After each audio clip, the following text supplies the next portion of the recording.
छत्तीसगढ़ में नक्सलियों की हथियार डालने की घोषणा ने हलचल मचा दी है। सीपीआई माओवादी ने शांति वार्ता का संदेश दिया है, लेकिन क्या यह भरोसा लायक है? सरकार ने जांच की बात कही है, कांग्रेस ने अपने शासन की उपलब्धियां गिनाई और बीजेपी 2026 तक नक्सलवाद खत्म करने का दावा कर रही है।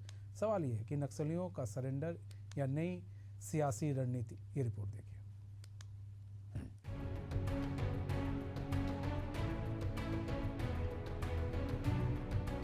नक्सलियों की केंद्रीय कमेटी ने सरकार के सामने सरेंडर और शांति वार्ता की मंशा जताई है। सीपीआई माओवादी ने प्रेस रिलीज जारी कर कहा कि फिलहाल अस्थायी तौर पर हथियारबंद संघर्ष रोक दिया जाएगा। संगठन ने साफ किया है कि वे सरकार से गंभीर और ईमानदार पहल की उम्मीद कर रहे हैं। साथ ही जेल में बंद नेताओं को वार्ता में शामिल करने की मांग उठाई गई है। नक्सलियों के इस पत्र पर अब सियासत गर्मा गई है। गृह मंत्री विजय शर्मा ने कहा कि पत्र की वास्तविकता की जांच होगी और अगर पहल सही है तो स्वागत है।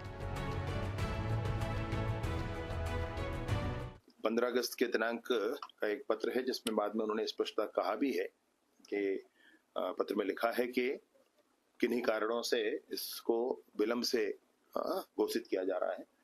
अभय नामक प्रवक्ता हैं जिन्होंने कहा है, विभिन्न विषयों को ध्यान करके कहा है कि इनके जो जनरल सेक्रेटरी थे बसवराजू जी, उन्होंने इस विषय को आगे बढ़ाया था और उसी आधार पर ये आगे बढ़ा रहे हैं।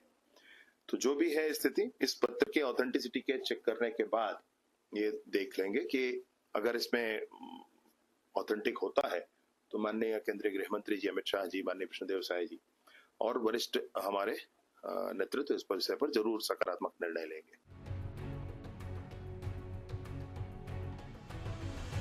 वहीं कांग्रेस के पूर्व विधायक विकास उपाध्याय ने कहा कि कांग्रेस सरकार ने शिक्षा, स्वास्थ्य और रोजगार पर काम किया, इसलिए नक्सलियों के हौसले पस्त हुए।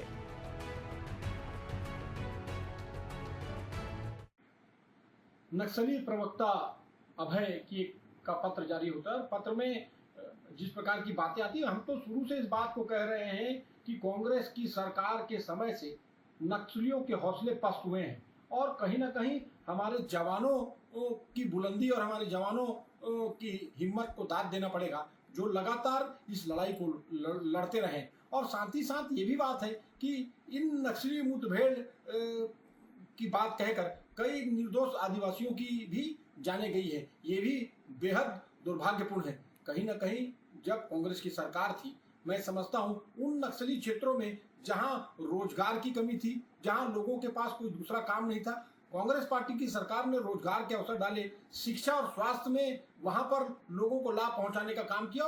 यही वजह था कि नक्सलियों के हौसले पस्त हुए और नक्सलियों के हौसले जो बढ़े हुए थे उन नक्सलियों के हौसले भी कम हुए। इधर उप मुख्यमंत्री अरुण साव ने कहा कि पीएम मोदी और अमित शाह के नेतृत्व में मार्च 2026 तक नक्सलवाद का खात्मा तय है।